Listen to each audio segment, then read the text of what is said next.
Yo, what is going on, you guys? So today I'm bringing you guys a brand new sports cards video. In today's video, we are going to be talking about a scary topic and breaking down whether you guys should be worried or not about overprinting of sports cards.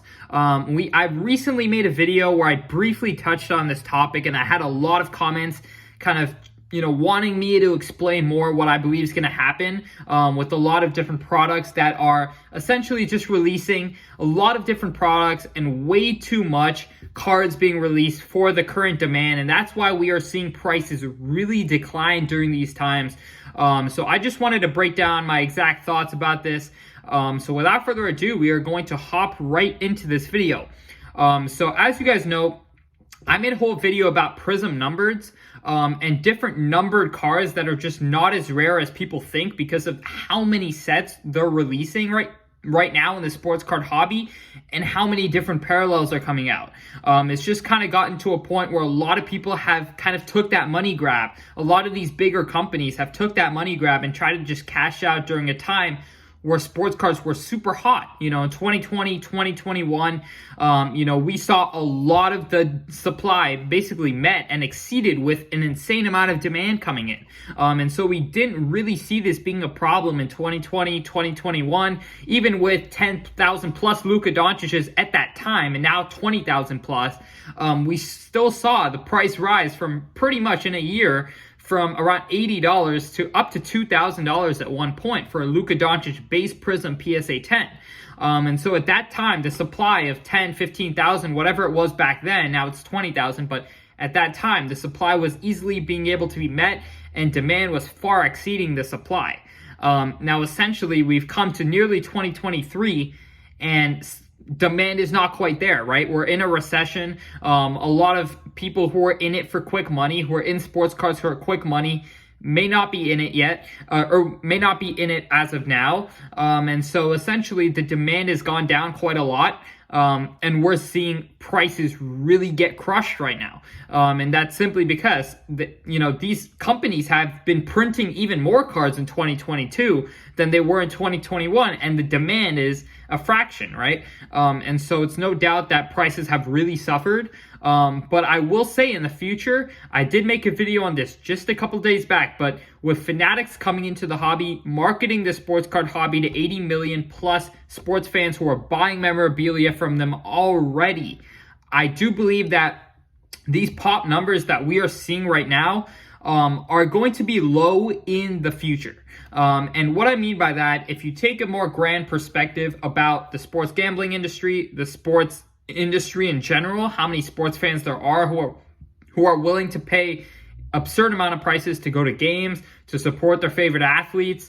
I do believe a lot of those people are going to be put into the sports card hobby with Fanatics and with athlete revenue shares given to them by Fanatics. That's really going to cause athletes to promote the hobby, go to shows. I think we're going to see sports cards in arenas. There's a lot of big plans with Fanatics, of course, with their athlete relationships, and then athletes getting a revenue share of all their sports cards that sell.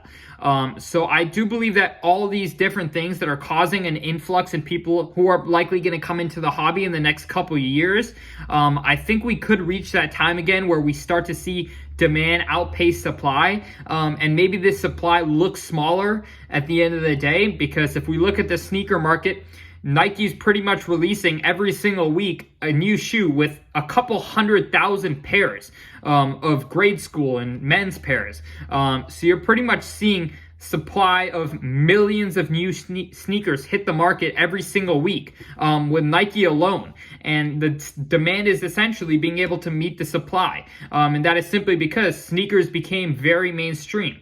I do think there's a similar potential with sports cards to where if we can get to the point where even out of those 80 million people and all these followers that athletes have around the globe, and with new sports card shows coming up internationally, I do think we could get, a good amount of millions of new people into the hobby. And if that does happen, which I truly have full faith that it will happen, I do believe that if we get all those people into the hobby, these supply numbers of 10,000, 20,000, even on the craziest cards like a Luka Doncic base Prism PSA 10, which is one of the highest pop counts in the whole industry right now, I do believe that the demand will eventually be able to meet the supply again. I think in the short term, I would definitely stay away from, just very common cards, I would say. For example, like Luka Doncic base prism PSA 10, I would likely stay away because I think in the short term, until, we start to see the Fanatics effect,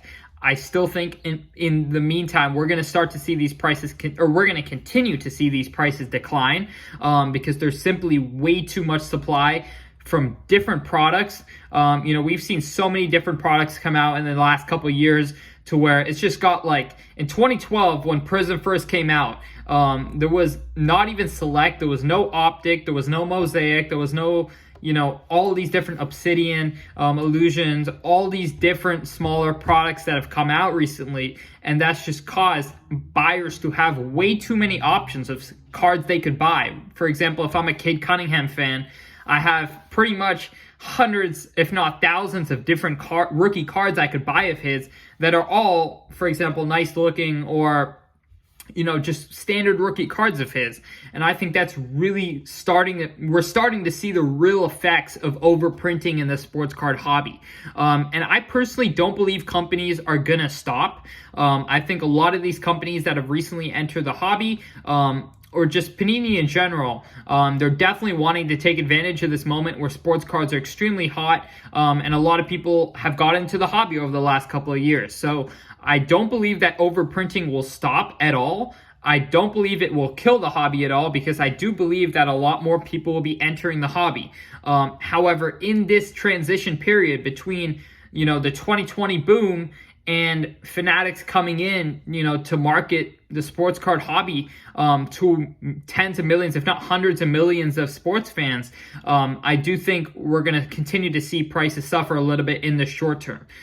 So I personally am dollar cost averaging when investing in sports cards at the moment.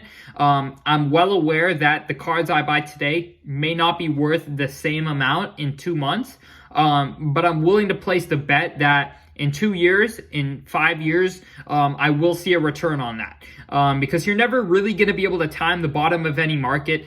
And to be frank, I know there's a lot of people panicking right now, but I know that all markets go up and down. I know a lot of people have lost more in sports cards just because they went up so much in 2020 and 2021. But if we took a little bit of a, broader scope on it, I mean, prices today are still well above what they were in 2019. On most cards, actually, prices are up since the beginning of 2020.